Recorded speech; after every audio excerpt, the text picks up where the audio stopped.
अस्सलाम वालेकुम एवरीवन। आज हम प्यूपिलरी लाइट रिफ्लेक्स एग्जामिनेशन करेंगे। ये भी हमारे पास एक्स्ट्रा ऑकुलर मसल मूवमेंट्स की तरह बहुत ही इंपॉर्टेंट एग्जामिनेशन है। ठीक है, सिंपल स्टेप्स हैं लेकिन हर स्टेप के मार्क्स होते हैं। मोस्टली बच्चे एक आधा स्टेप ज़रूर मिस कर देते हैं। हम सारे स्टेप्स को डिस्कस करेंगे। आपने अच्छी तरह से देखना है और सबको याद रखना है। ठीक है, सबसे पहले आपने क्या करना है, पेशेंट को अपना इंट्रोडक्शन करवाना है और कंसेंट लेना है। अस्सलाम वालेकुम, मेरा नाम डॉक्टर इफ्रा है। मुझे आपकी आंखों का मुआयना करने के लिए कहा गया है। इसमें आपको किसी किस्म की कोई तकलीफ़ नहीं होगी। कोई भी मसला हुआ तो आपने मुझे बता देना है, हम मुआयना रोक देंगे। उम्मीद है आप ताउन करेंगे। शुरू करते हैं। अच्छा, इसके बाद आप पेशेंट की ग्रॉस विजुअल इक्विटी चेक करनी है। ठीक है, आइडियल मेथड ये होता है कि आप ग्रॉस विजुअल इक्विटी चेक करते हुए दोनों आंखों को सेपरेटली चेक करें।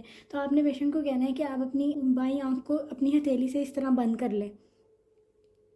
ध्यान रखना है कि उन्होंने फिंगर से ना की हो, हथेली से की हो। उसके बाद आपने उनसे पूछना है ये कितनी उंगली है? एक, ये दो, ठीक है। अब आप अपनी दाईं आंख को इस तरह बंद कर लें। ये कितनी उंगली है? एक, ये दो, ये तीन। ठीक है, क्रॉस विजुअल इक्विटी आपकी चेक हो गई है। इसके बाद अब आपने प्यूपिलरी लाइट रिफ्लेक्स पे आना है।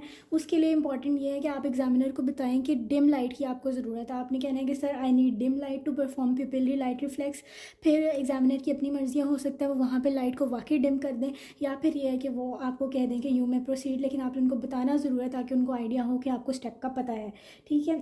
अच्छा जी, डिम लाइट होने के बाद बहुत इंपॉर्टेंट स्टेप है जो बच्चे नहीं करते, वो ये होता है कि डायरेक्ट लाइट डाल के जो है वो लाइट रिफ्लेक्स परफॉर्म करना शुरू कर देते हैं। आपने ऐसा नहीं करना। आपने सबसे पहले पेशेंट की आइज़ में इस तरह से लाइट डाल के सेंटर में देखना है उनकी दोनों प्यूपल्स को कि वो जो सिमेट्रिकल हैं, उनके साइज़ और शेप नॉर्मल है या कोई एबनॉर्मलिटी आपको नज़र आ रही है। ठीक है, ये आपने इंस्पेक्शन कर ली। बेसिकली इंस्पेक्शन करने के बाद अब आपने प्यूपिलरी लाइट रिफ्लेक्स पे आना है, उसके मेन स्टेप्स पे आना है। ठीक है, इसके लिए आपने क्या करना है, सबसे पहले हमारे पास इसमें डायरेक्ट लाइट रिफ्लेक्स भी होता है, कंसेंशुअल लाइट रिफ्लेक्स भी होता है।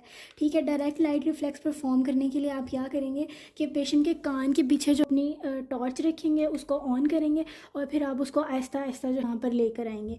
फिर जब आप उनकी आंख में डालेंगे तो आपको प्यूपिल की कंस्ट्रिक्शन होती हुई नज़र आ जाएगी। ठीक है, ये direct light reflex of the right I of the patient हो गया। ठीक है। अच्छा, अब जब आपने कंसेंशुअल लाइट रिफ्लेक्स करना है तो आपने पेशेंट को कहना है कि अपनी नाक पे इस तरह से अपना हाथ रख लें। ठीक है, इससे क्या होगा कि लाइट जो दूसरी आंख में जाने के चांसेस नहीं होंगे और आप अपना कंसेंशुअल लाइट रिफ्लेक्स परफॉर्म कर सकेंगे।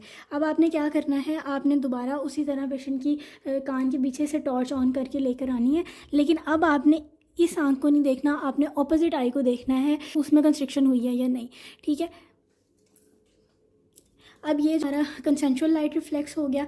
अब यही वाला जो आपने दूसरी आंख पे परफॉर्म करना है, इसमें आप क्या करेंगे, इसमें आप उसी तरह लाइट टॉर्च रखेंगे पेशेंट के कान के पीछे और उसको इस तरह से ऑन करके इस तरह से आहिस्ता आहिस्ता आगे लेकर आएंगे तो आपको प्यूपिल कंस्ट्रिक्ट होता हुआ नज़र आ जाएगा। ठीक है, अब आपने क्या करना है, कंसेंशुअल लाइट रिफ्लेक्स चेक करना है। इसमें पेशेंट को कहना है कि अपना उसी तरह हाथ रख ले दोबारा नाक के ऊपर। ठीक है,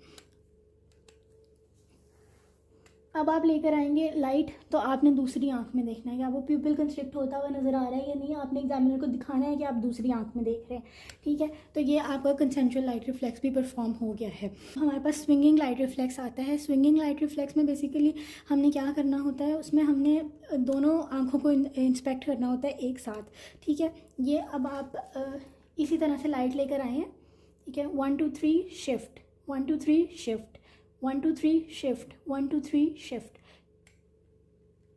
ठीक है, 4 से 5 दफ़ा आपने ये चीज़ परफॉर्म करनी है और इसमें आपने दोनों आंखों को एक साथ देखना है कि इनमें कंस्ट्रिक्शन हुई है या नहीं। अब इसका बेसिकली मकसद ये होता है कि जब आपने लाइट डाली है और आपने फौरी तौर पे स्विंग करके दूसरी अपनी आंख में लाइट डाल रही है तो वहाँ पे फर्दर कंस्ट्रिक्शन या फिर कोई डायलेशन तो नहीं हुई जो कि हमें RAPD इंडिकेट कर सकती है। ठीक है, ये करने के बाद आपने एक इंपॉर्टेंट स्टेप जो है यहाँ पे अकोमोडेशन वो ज़रूर करना है। अकोमोडेशन करते नहीं है बच्चे और यहीं पे इसको ख़त्म कर देते हैं, लेकिन अकोमोडेशन भी इसका इंपॉर्टेंट पार्ट है। आपने पेशेंट को कहना है कि आप दूर देखें दीवार की तरफ। ठीक है, उसके बाद अब आप इस पेन की तरफ देखें तो ये जो कंस्ट्रिक्शन भी हो जाती है और अकोमोडेशन भी दोनों आइज़ की आपको नज़र आ जाती है। इसके बाद अपने पेशेंट का शुक्रिया अदा करना है। आपके ताउन का बहुत बहुत शुक्रिया। Thank you so much for watching. Don't forget to subscribe and share with your friends.